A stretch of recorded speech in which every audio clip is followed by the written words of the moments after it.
Lady Catherine Thornwood knew what the Tun called her: frigid, unnatural, the ice spinster of Mayfair. At 28, she had long since stopped attending balls where mothers pulled their daughters away from her as though coldness could spread like fever. She had stopped hoping that someone might see past the careful control she wore like armor. The control had not always been there. Once, at 17, she had been warm. She had laughed easily and believed in love, the way young girls do, with their whole hearts and no protection. Then Lord Ashworth had courted her with pretty words and stolen kisses in dark gardens. He had made her believe she was beautiful, that her shy smiles and gentle nature were treasures. He had proposed on a spring evening that smelled of roses. And then, 3 days before their wedding, she had found him in the library with Miss Eleanor Pembroke. Not merely talking. His hands had been in places that made Catherine's stomach turn even now, 11 years later. Eleanor's dress had been unlaced. They had not even noticed Catherine standing there, frozen, watching her future crumble. The worst part had not been his betrayal. The worst part had been his words when she finally made a sound, a small, wounded noise she could not contain. He had looked at her with contempt, with relief even, and said, "Did you truly believe I could desire you? You are cold as marble, Catherine. A man needs warmth." Eleanor had laughed. That sound still visited Catherine's nightmares. The engagement had ended. Society had blamed her, of course. Whispers followed her everywhere. Too proud, too cold. No wonder he strayed. She had learned then to make the coldness real, to freeze every feeling so deep inside that no one could reach it. If she could not be warm, she would be ice itself, perfect and untouchable and safe. She lived quietly now in her late father's London townhouse, with only her maid Susan and a small staff. Her brother had inherited the estate, and had no use for an unmarried sister who refused every match he arranged. She painted watercolors that no one saw, read books in languages most ladies were not supposed to know, and told herself she was content. She was not content. She was surviving. On a cold March morning, survival meant walking through Hyde Park before fashionable society woke. The paths belonged to her in these early hours, frosted and empty and peaceful. She wore a deep blue walking dress and a bonnet that hid her face. The cold air felt clean. She did not expect to see anyone, certainly not a man, standing perfectly still beside the Serpentine, staring at the water as though it held answers to questions. He wore black, expensive and well-tailored, but his dark hair was slightly disheveled as though he had been running his hands through it. Even from a distance, Catherine could see the rigid set of his shoulders, the way he held himself like a man barely containing something that wanted to break free. She knew who he was.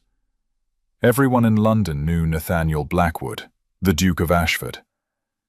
They whispered about him too, though their whispers held pity rather than contempt. His wife had died 2 years ago in childbirth, and the baby with her. He had closed his country estate and moved to his London house where he saw no one, accepted no invitations, and walked alone at dawn like a ghost haunting his own life. Catherine should have turned away. She wanted to turn away. But something in the desperate stillness of him made her pause.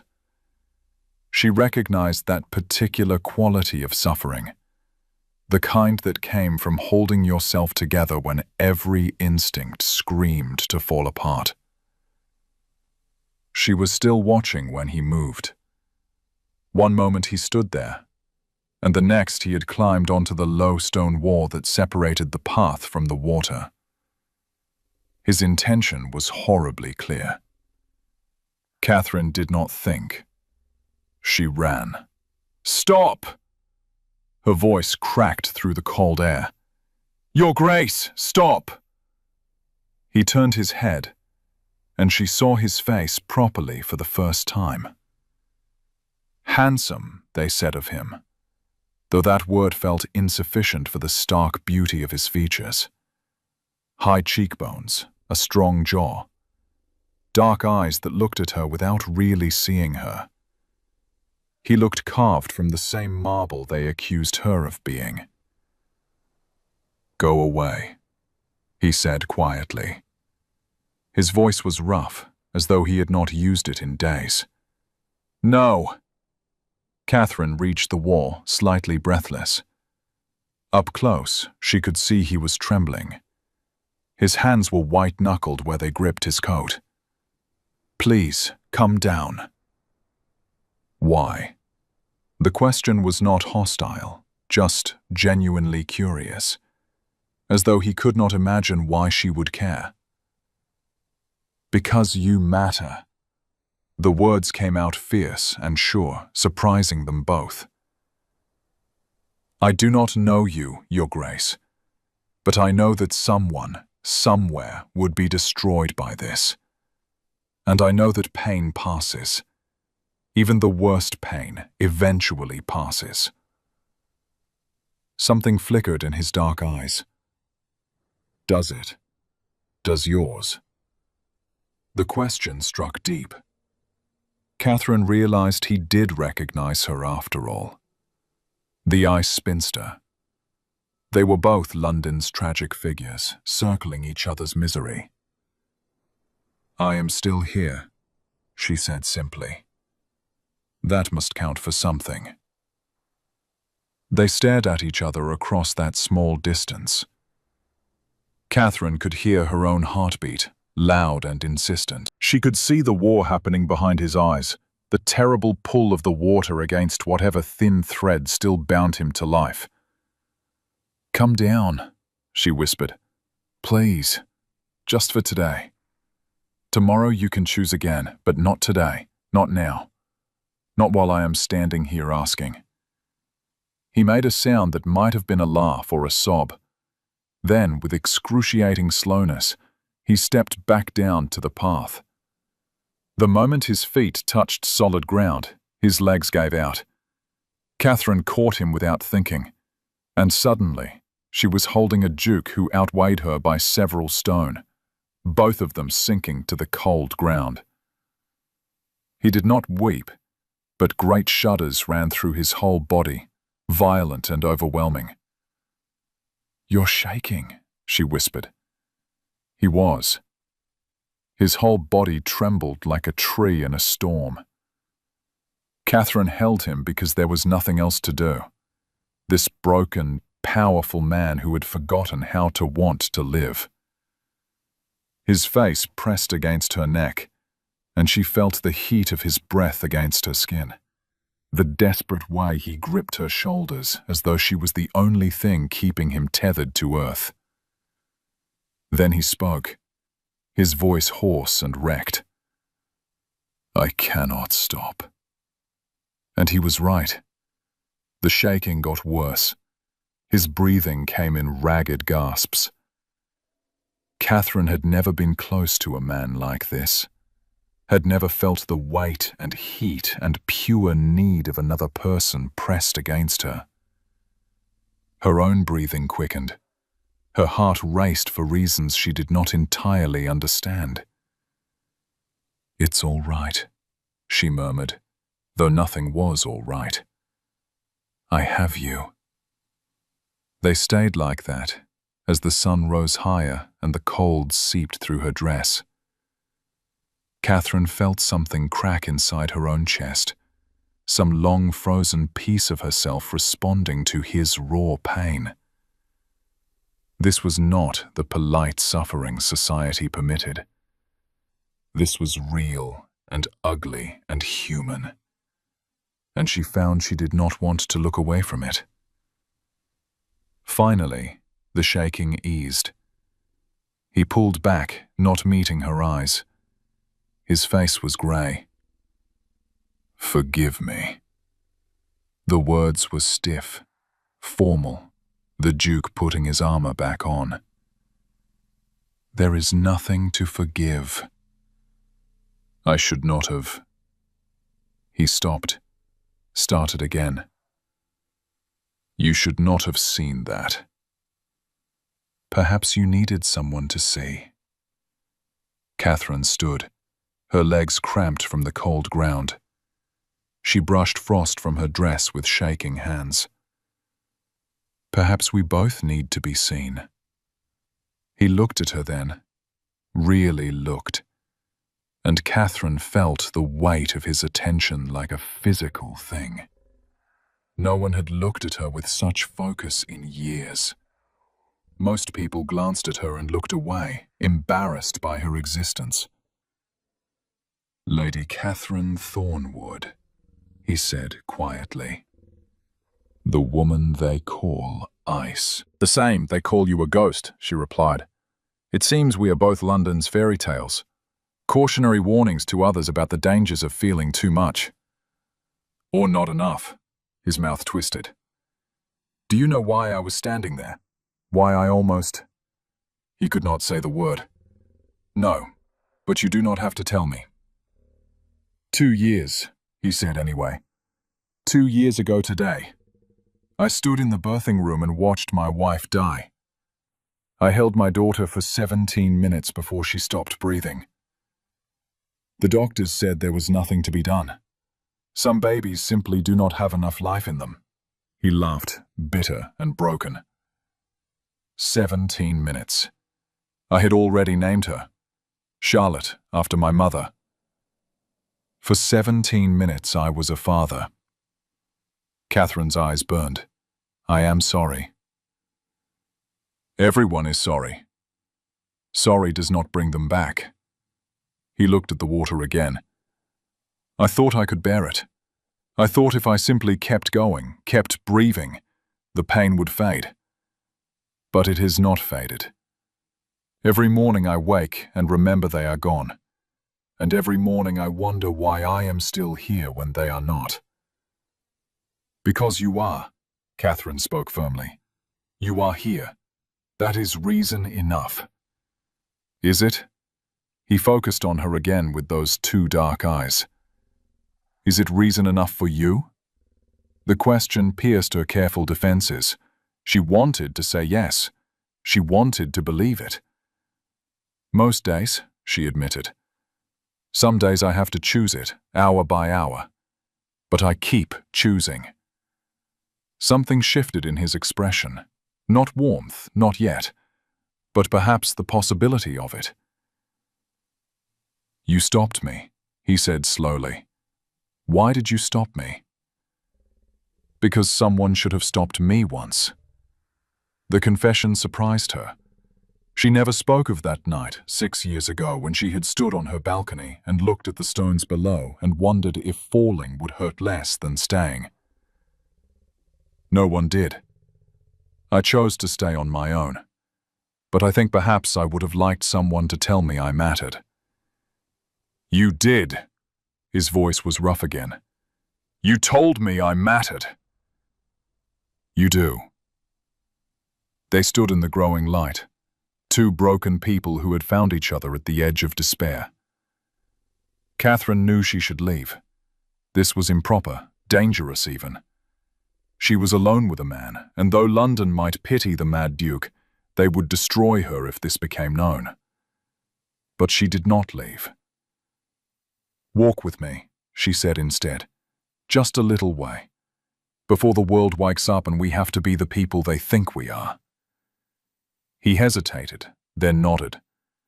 They walked slowly around the Serpentine, not touching but close enough that their sleeves brushed occasionally.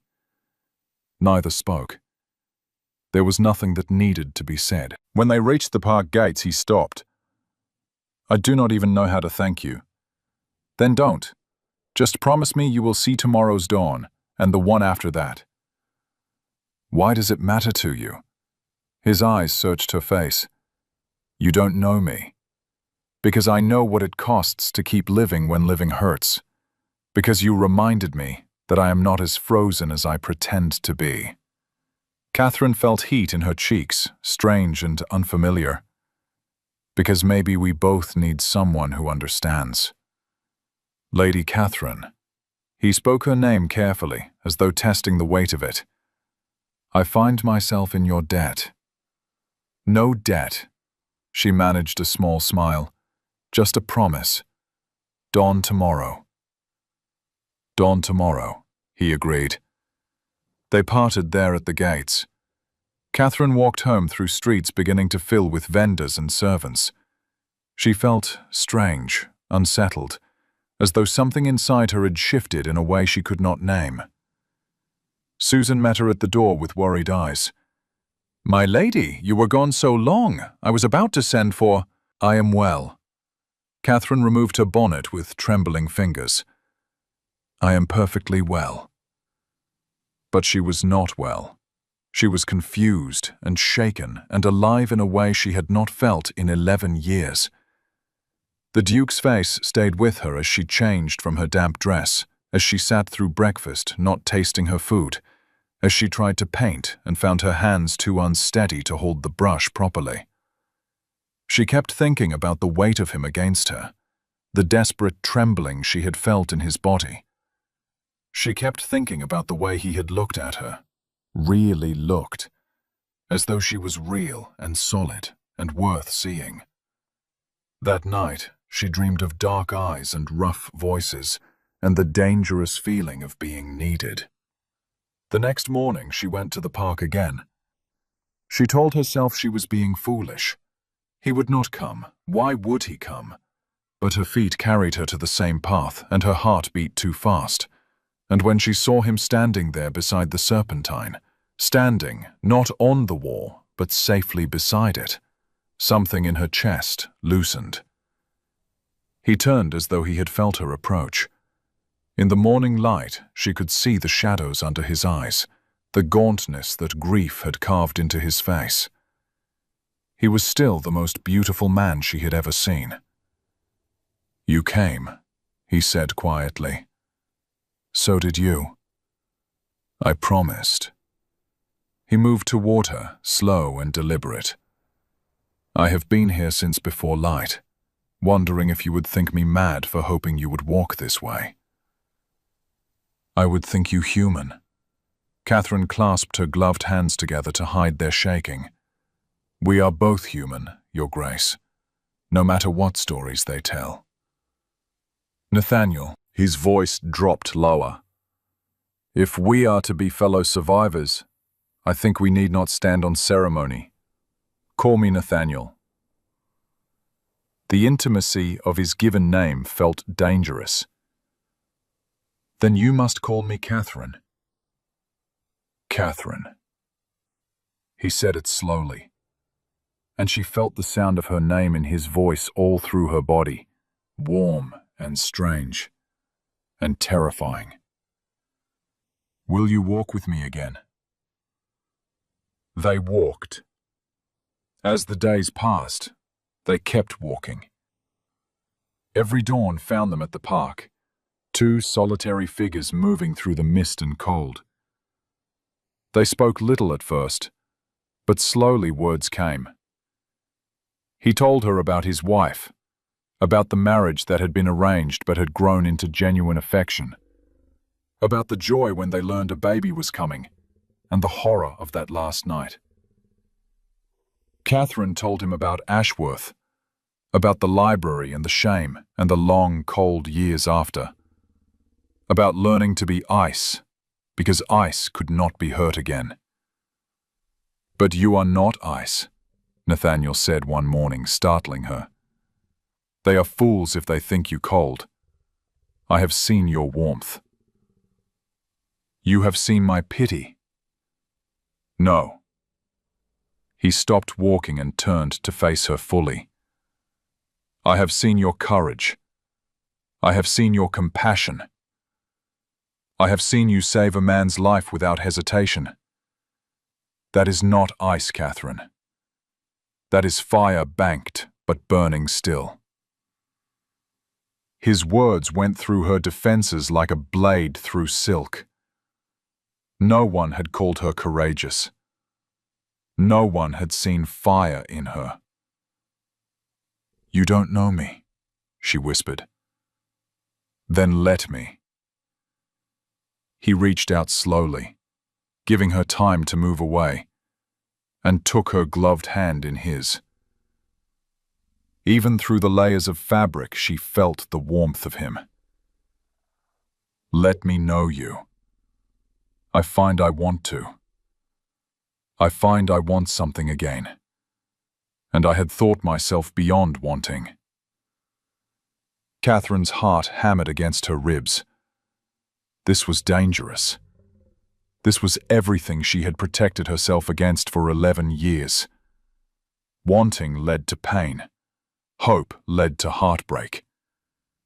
She should pull away, make excuses, stop these dawn meetings before they became something she could not control. But she did not pull away. "I am afraid," she admitted. "So am I." His thumb traced a small circle on the back of her hand. Such a tiny movement that sent shivers up her arm. "But I am tired of being only afraid. Are you?" Yes. She was so tired of it. Tired of the endless grey safety. Tired of protecting a heart that ached with loneliness even while she denied wanting connection. She was tired of ice. "What are you proposing?" The question came out breathless. "I don't know." Nathaniel's honesty was painful and precious. "I know only that I wake thinking of you, that these hours are the only ones I do not spend wishing I could stop existing. That when I look at you, I remember what it felt like to be alive." "That is not love," Catherine said, though she wanted it to be. "That is gratitude." "Perhaps." He lifted her hand to his lips and kissed her knuckles through the glove. The gesture was old-fashioned, proper even, but it made her knees weak. Or perhaps it is the beginning of something that could become love, if we are brave enough to let it. Catherine knew the sensible answer. She knew what the cold part of her demanded she say. But standing there with her hand in his, feeling wanted and seen and real for the first time in so long, she could not be sensible. "I don't know how," she confessed. "I have forgotten how to be anything but careful." "Then we will learn together." Nathaniel's dark eyes held hers. "Catherine, I am not asking you to love me. I am not asking for promises or forever. I am asking only if you would consider spending time with me beyond these dawn walks. Let me call on you properly. Let me court you as you should have been courted. Society, damn society." The fierceness in his voice surprised them both. "Forgive me, but damn what they say. They have already buried us both. Let them talk. I find I no longer care." Catherine should care. She should protect her reputation, the small, cold safety she had built.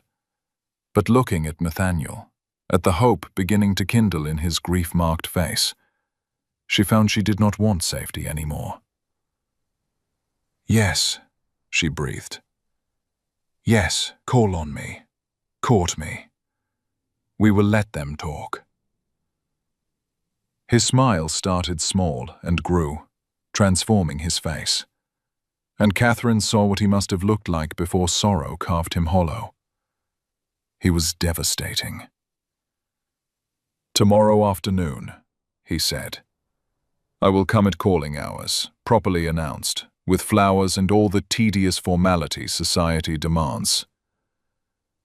"I will receive you," Catherine promised, and felt her own smile, unfamiliar and wonderful. That afternoon, Catherine stood in her sitting room and realized she did not know how to receive a suitor. 11 years had passed since Ashworth. She had no idea what to wear, how to arrange herself, what to say. Susan found her pulling dresses from her wardrobe in a panic. "My lady, what on earth?" "The Duke of Ashford is calling tomorrow," Catherine said, hearing the slight hysteria in her voice. "Properly calling. And I look like a governess. All my gowns are grey and brown and—" "Breathable," Susan finished, practical as always, but she was smiling. "My lady, forgive me, but it is good to see you in a state about something. You have been too calm for too long." "This is calm." Catherine gestured at the chaos around her. "This is living." Susan began sorting through the dresses with a critical eye. "And for living, you need color. Not gray, not brown. Something that says you are a woman, not a piece of furniture." They found a dress, finally. A soft rose silk Catherine had never worn because it seemed too hopeful, too young. When she tried it on, she barely recognized herself. The woman in the mirror had color in her cheeks and brightness in her eyes. The woman in the mirror looked like someone worth courting. "There now," Susan said with satisfaction. "That's better. That's the lady I remember from before." Before. Catherine touched her reflection, remembering the girl she had been. Was it possible to reach back across 11 years and reclaim something of her? Or was she someone new entirely, forged by pain into a different shape? She did not know. But tomorrow, when Nathaniel called, she would wear rose silk and find out. He arrived precisely on time, announced by her flustered butler who had nearly forgotten how to show a gentleman into the sitting room. Catherine stood as Nathaniel entered, and felt her breath catch at the sight of him in formal day dress, dark coat, and perfectly tied cravat, looking every inch the powerful duke he was. But his hands shook slightly as he held out a bouquet of white roses. "Lady Catherine, thank you for receiving me." "Your Grace." She took the flowers, their formality absurd given the intimacy of their dawn meetings, and yet somehow necessary. This was different. This was real courtship, visible and public and binding. "Please, sit." They sat. They talked. Or tried to. The easy communication of the park deserted them in this proper setting. Catherine poured tea with unsteady hands. Nathaniel accepted a cup and did not drink it. They spoke of weather and London and nothing that mattered. Finally, Nathaniel set his cup down with a sharp click. "This is unbearable." "Yes," Catherine agreed, relieved. "I don't know how to do this." He ran a hand through his hair, destroying its perfect arrangement. "I thought I did once, but that was years ago and I was a different person. Now I simply want to talk to you as we do in the mornings. I want to be honest instead of proper." "Then be honest." "Honestly?" He leaned forward, intensity crackling around him. "Honestly, I am terrified. I am terrified that I am using you as a crutch because I cannot face my grief alone. I am terrified that I am being unfair to you, that I have nothing to offer but brokenness. But I am more terrified of going back to how I was before, when nothing mattered, and every day was simply something to survive." Catherine set down her own cup. "Honestly, I am terrified too. I am terrified of letting myself want something again, of hoping when hope has only ever hurt me.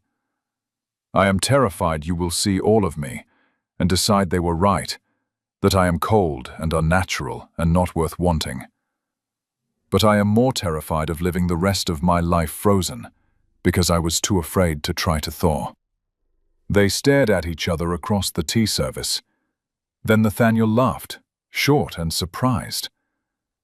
We are a pair, aren't we? Both utterly terrified and doing it anyway. Perhaps that's what courage is, Catherine suggested. Being terrified and doing it anyway. Perhaps. He stood and moved to sit beside her on the settee, close enough that she could feel the warmth of him. Catherine, may I hold your hand? Not through gloves this time. Her pulse jumped. Such a small thing, skin touching skin. And yet it felt momentous. Slowly she removed her gloves. Her hands looked pale and vulnerable. She offered them, and Nathaniel took them in his larger ones, his touch gentle and warm, and absolutely devastating. "You're shaking," he said softly. She was, trembling like a leaf in wind, and she did not know if it was fear or something else, something that felt like fear but was warmer, sweeter, more dangerous. "I cannot help it," she whispered. He raised her hands to his lips and kissed her knuckles, then her wrists where her pulse beat frantically, and then, boldly, her palms. Each touch of his mouth sent fire through her veins. Catherine had never felt anything like it. This hunger, this ache, this desperate want to be closer still. "I am making it worse," Nathaniel murmured against her skin. "Aren't I?" "Yes." The word came out broken. "Don't stop." He looked at her then, and she saw her own want reflected in his dark eyes. "Catherine, I should not. I know what you should not." She felt brave suddenly, reckless. "I have spent 11 years doing what I should. Right now, I want what I should not. I want you to keep touching me. I want to know what it feels like to be wanted by someone I want in return." "You want me?" He sounded amazed, as though the possibility had not occurred to him. "I think perhaps I have wanted you since I saw you on that wall. I think perhaps I saved you because something in me recognized something in you. And I was not ready to let that thing die." Catherine moved closer, drawn by a force she did not understand and did not question. "Is that mad?" "If it is, then we are both mad."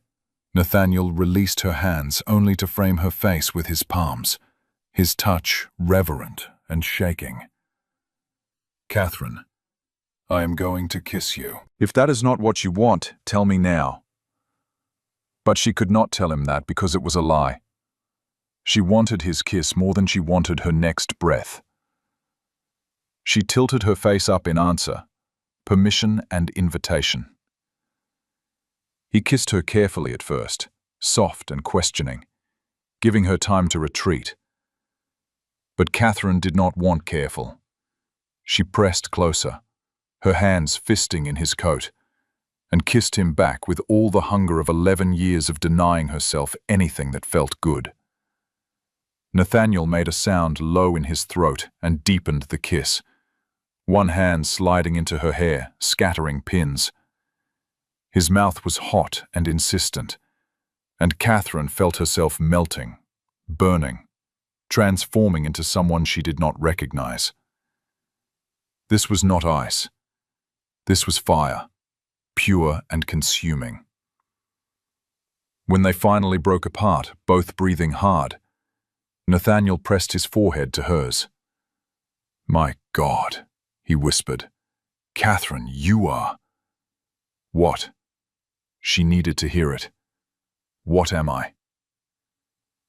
"Everything." His voice shook. "You are everything I thought I would never feel again."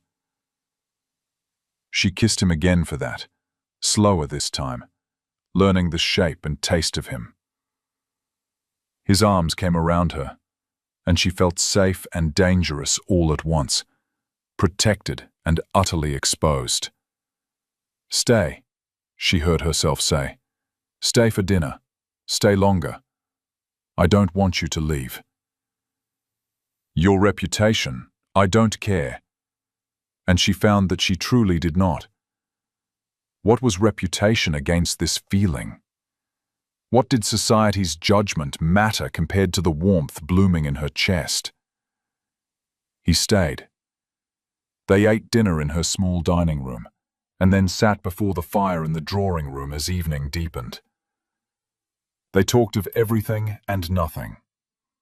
He told her about his childhood, about the pressure of being the heir, about learning to be a duke before he had learned to be a man.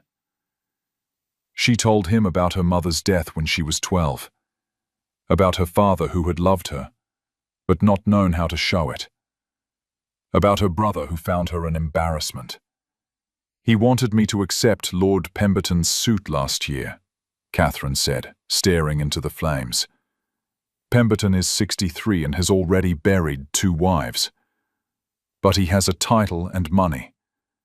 And my brother thinks I should be grateful anyone would want me. Nathaniel's hand tightened on hers. Did you consider it? For about 5 minutes. Then I remembered I would rather die alone than live with someone who saw me as a burden he was nobly taking on. She looked at him. Does that make me proud? That makes you wise. He lifted her hand to his lips again, and she thought she might never tire of that gesture. You deserve better than noble tolerance, Catherine. You deserve to be wanted for yourself, not accepted in spite of yourself. Do you want me? The question was bold, but she needed to hear the answer. Truly. Or am I simply convenient because I found you at your lowest moment? I have been asking myself the same question, he admitted, trying to be honest about my motives. And here is what I know. Yes, you found me at my lowest. Yes, you gave me a reason to keep breathing when I had forgotten why I should. But Catherine, that first day is not why I kept coming back. I kept coming back because talking to you makes me feel human again. I kept coming back because you understand grief without trying to fix it. I kept coming back because when I look at you, I see strength and courage and stubborn hope that refuses to be extinguished. He turned her face to his. I kept coming back because somewhere between dawn and daylight I started falling in love with you. Catherine's breath stopped. You cannot mean that. Why not? Because people don't fall in love that quickly. Because you barely know me. Because you have convinced yourself no one could love you? His thumb stroked her cheek. That is the lie Ashworth taught you. It is not truth. The truth is that you are extraordinary, and I am falling in love with you. And I think perhaps you are falling in love with me too. And that terrifies us both so much we keep trying to find reasons why it cannot be real. It's too fast, she protested weakly. Perhaps. Or perhaps when you have lived as close to death as we both have, you learn to recognize life when you finally find it. He kissed her forehead, her temples, her closed eyelids. I am not asking you to love me back yet. I am telling you what is in my heart. You can do with that what you will. Catherine felt tears slip down her cheeks. I don't know how to do this. I don't know how to let myself believe this is real. Then believe this. Nathaniel drew her into his arms, and she went, willingly, curling against his chest like she belonged there. His heart beat steady beneath her ear. Believe that I am here, that I chose you, that I will keep choosing you. They stayed like that as the fire burned low. Catherine felt herself drifting, safe and warm for the first time in so long. She was nearly asleep when she felt Nathaniel's lips against her hair. I should go, he murmured, before I fall asleep here and truly destroy your reputation. Let them talk. Catherine did not want to move, but she forced herself to sit up, to be sensible. When will I see you again? Tomorrow, and the day after, and the day after that. He stood reluctantly, and she rose with him. At the door, he paused. "Catherine, I want to do this properly. I want to court you as you deserve. But I also want—" He stopped, jaw tight. "What?" "I want more than dawn walks and proper calling hours. I want to fall asleep with you in my arms. I want to wake with you beside me. I want—" He broke off, breathing hard. "Forgive me. That is too much too soon." But it was not too much for Catherine. She wanted those things too, wanted them with a fierceness that shocked her. "Then marry me," she heard herself say. Nathaniel went very still. "What?" "Marry me." Catherine felt wild and brave and terrified. "If we want the same things, if we are both so tired of being alone, if this is real, then marry me. Not someday, now, soon, before fear makes us cautious again." "Catherine, I know it seems mad. I know society will call it improper and strange. But we are already improper and strange, Nathaniel. We are already the people they whisper about. So let us give them something to really talk about. Let us choose each other and be happy. And let that be enough." He stared at her with something like wonder. "You would truly marry me, knowing I am still half broken, knowing I might wake some mornings and not want to live?" "Yes." She took his hands. "And you would marry me, knowing I am cold sometimes, and careful, and might pull away when I am frightened?" "Yes." He laughed suddenly, bright and almost young. "God help us both, yes. Yes, Catherine. I will marry you. I will marry you tomorrow if you will have me." "Tomorrow is too soon even for us," she said, but she was laughing too, giddy and breathless. "But soon, very soon, before I lose my courage. Before we both do." He kissed her then, deep and thorough and claiming, and Catherine kissed him back the same way. This was her choice, her risk, her leap into the unknown. When he finally left, Catherine stood at her window and watched him walk into the night. Her lips felt swollen from his kisses. Her body hummed with unfamiliar energy. She felt alive and awake, and absolutely terrified. "What have I done?" she whispered to the empty room. But she knew what she had done. She had chosen hope over fear. She had chosen to believe that she deserved love. She had chosen life. The next 3 weeks passed in a blur of scandalous speed. Nathaniel obtained a special license. Catherine ignored her brother's outraged letters demanding she reconsider this hasty match with a grief-mad duke. Society buzzed with speculation about the ice spinster finally snaring a husband, about the Duke of Ashford's obvious desperation. Catherine found she did not care. She was too busy falling more deeply in love with the man who came to her house every day, who brought her books he thought she would like, who listened when she talked about painting and history and dreams she had forgotten she had.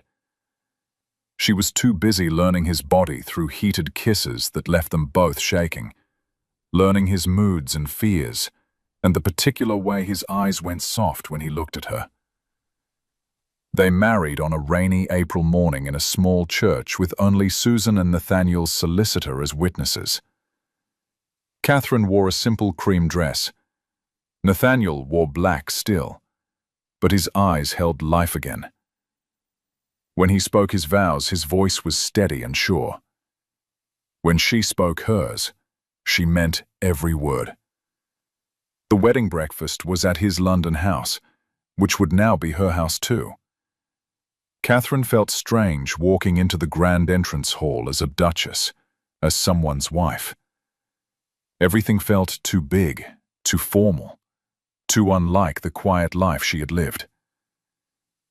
"It will feel like home soon," Nathaniel said, watching her face. "Or we can go to the country house if you prefer. Or we can buy something entirely new, just ours. Whatever you need." "I just need you." Catherine took his hand. "Everything else will sort itself." He led her upstairs to the ducal chambers, a suite of rooms she would now share with him. The bedroom was massive, dominated by an enormous bed that made Catherine's stomach flutter nervously. "Are you frightened?" Nathaniel asked quietly. "Yes." "No point in lying." "But not of you. Of disappointing you, of being cold." "Catherine." He turned her to face him, his hands gentle on her shoulders. "You could never disappoint me, and you are not cold. I have felt your warmth, your passion. I know what burns beneath your careful control." "But I don't know what to do," she confessed, miserable. "I have never. No one has ever." "I know." He kissed her softly. "And I am honored to be your first. Your only, if I have any say in it. We will go slowly. We will learn each other. There is no rush, no expectation. This is just us, Catherine. Just you and me, and this life we have chosen." She relaxed slightly. "You are patient." "I am motivated to make this good for you." His smile was crooked and dear. "Very motivated." He undressed her carefully, reverently, removing each layer of clothing with shaking hands that told her he was as nervous as she was. When she stood before him in only her shift, she fought the urge to cover herself. His eyes on her felt like a physical touch, hot and thorough. "You are so beautiful," he said hoarsely. "Catherine, you steal my breath." "I am not." "You are." He cupped her face. "You are beautiful and brave and mine. Say you are mine." "I am yours." The words felt like surrender and victory all at once. "And you are mine. Always." He kissed her until she stopped thinking, until nothing existed but his mouth and his hands and the growing ache inside her. When he finally laid her on the bed and covered her body with his, Catherine felt like she was burning alive. What happened next was awkward and strange and occasionally uncomfortable. But it was also intimate and tender, and ultimately transcendent. Nathaniel touched her like she was precious. He whispered her name like a prayer, and when she gasped and shook apart in his arms, he held her through it, murmuring praise and love and promises. After, they lay tangled together, both breathing hard. Catherine felt tears on her cheeks and could not say why she was crying. "Did I hurt you?" Nathaniel sounded worried. "No." She turned to face him, this man who was now her husband, her love, her future. "You made me feel. For 11 years I have been numb, and you made me feel everything. It is overwhelming." "Good overwhelming or terrible overwhelming?" "Good." She kissed him. "Definitely good. Nathaniel, She stopped, suddenly shy. "Say it," he urged. "Whatever it is, say it." "I love you." The words came out in a rush. "I was afraid to say it before, afraid it was too soon or too much. But I love you. Completely, terrifyingly. I love you."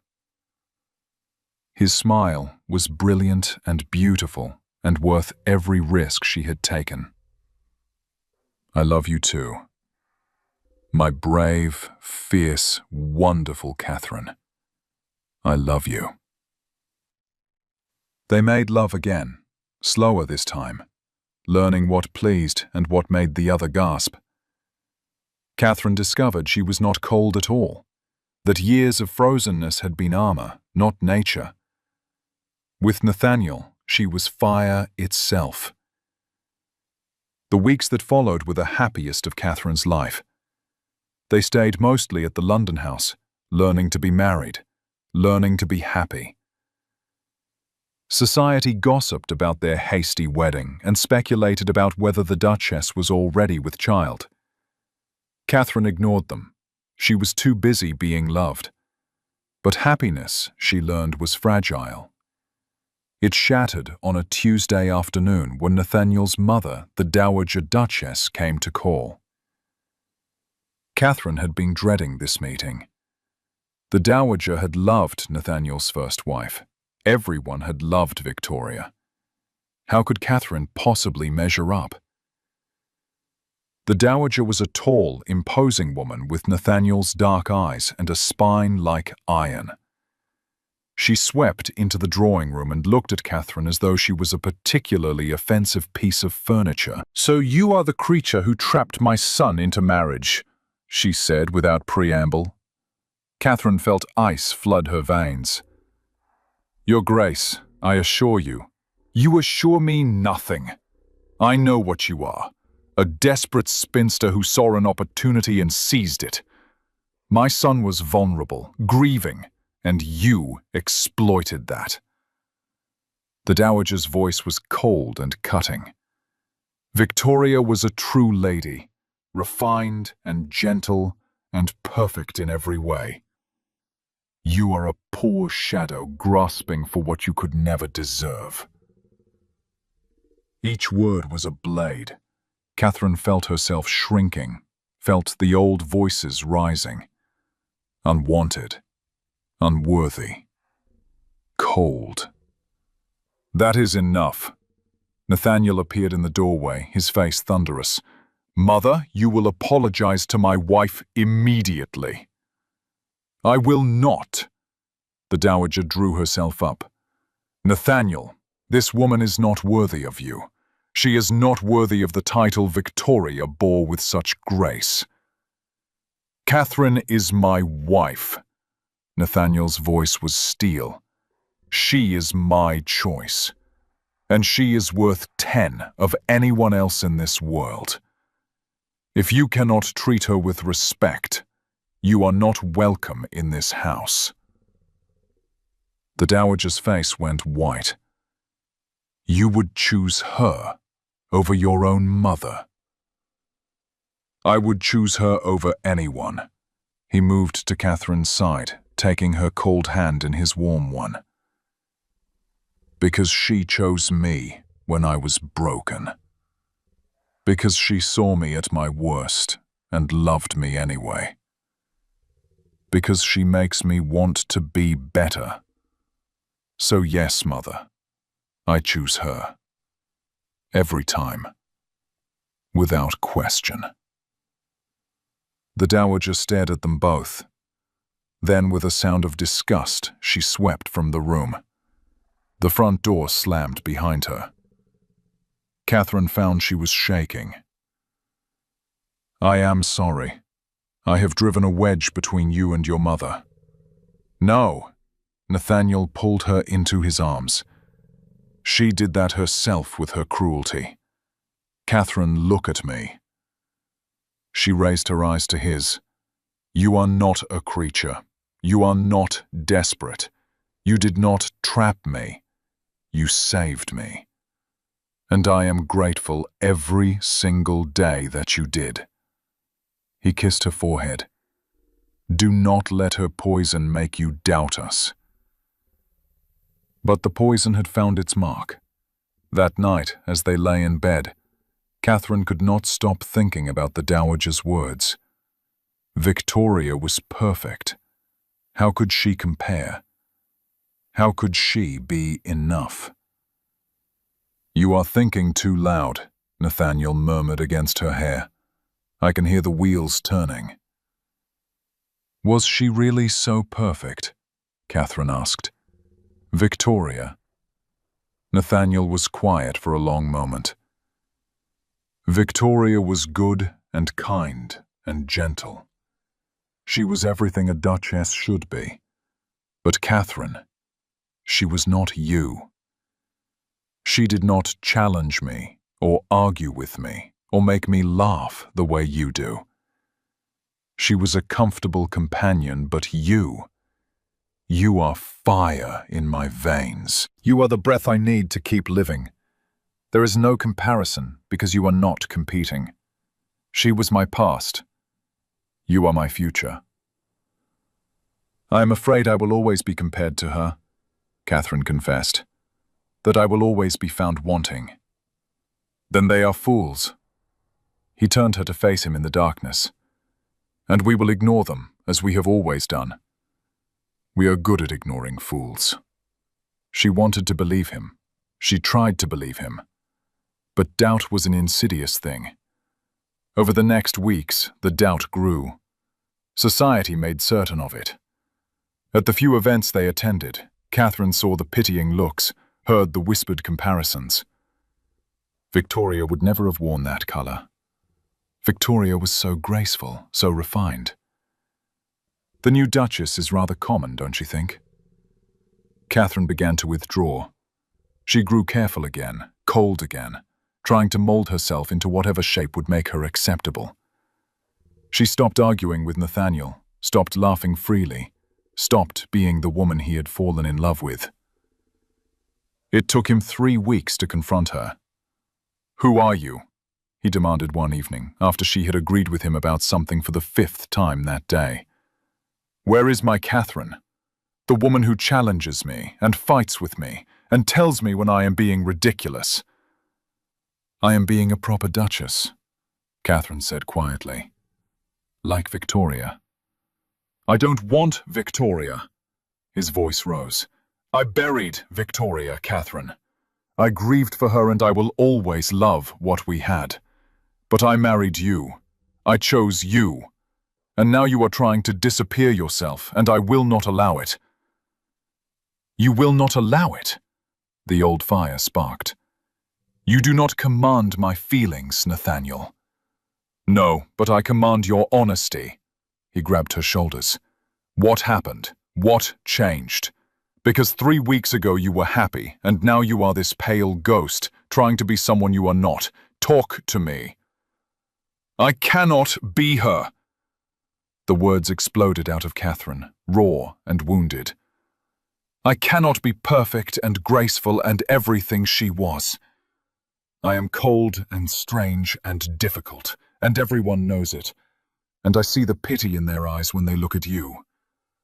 Poor Duke of Ashford, trapped with the ice spinster when he had an angel before." "Catherine, no!" She pulled away. "I am trying, Nathaniel. I am trying so hard to be what you need, what everyone expects. But I am failing. I will always be failing because I am not her." "I know you are not her." Nathaniel's voice cracked. "I know you are you, and that is who I fell in love with. Catherine, you are breaking my heart. Watching you try to murder everything that makes you extraordinary is destroying me." "Then perhaps you should have married someone else." The words were bitter and final. "Someone who would not embarrass you. Someone perfect. I married the woman I love." He took her face in his hands, forcing her to meet his eyes. "But I cannot fight for us alone.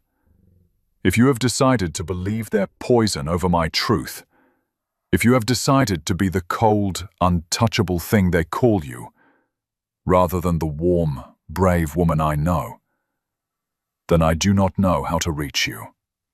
He left her standing there. She heard him take the stairs 2 at a time, heard the door to his study slam. And Catherine stood in the empty drawing room and felt her heart crack apart. This was what she had always known would happen. This was why she had stayed frozen for 11 years. Love led to pain. Hope led to heartbreak. She had been a fool to believe otherwise. Over the next 2 days, they barely spoke. Nathaniel threw himself into estate business. Catherine sat in her rooms and stared at nothing. She felt hollowed out, empty, lost. On the 3rd day, Susan found her crying silently by the window. "My lady, this cannot continue." Susan's voice was uncharacteristically sharp. "You are destroying yourself and your marriage." "I am protecting us both," Catherine said dully. "Better to end it now, before he realizes what a mistake he made." "A mistake?" Susan grabbed her shoulders and shook her. "My lady, that man loves you. I see it in his eyes every time he looks at you. He defends you to his mother, to society, to everyone. And you are throwing it away because you are afraid." "Of course I am afraid." Catherine's voice broke. "I am terrified, Susan. Terrified that I am not enough, that I will never be enough. That one day he will wake up and see me clearly and regret everything." "And what if he does not?" Susan's eyes were fierce.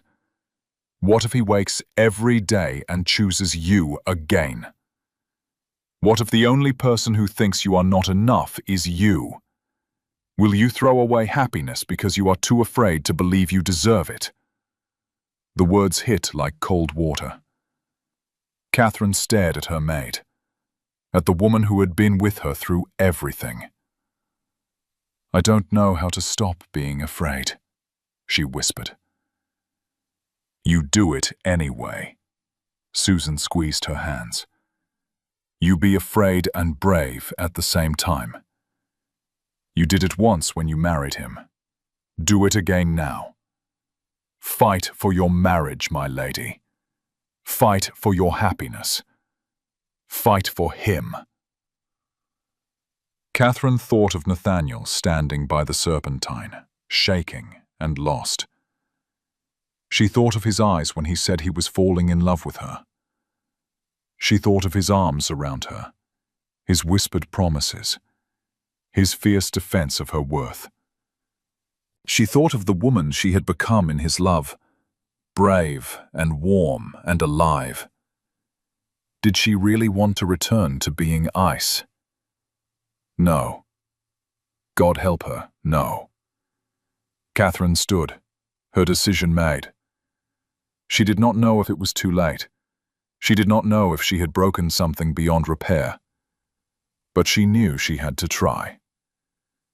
She found him in his study, staring at papers he was not reading.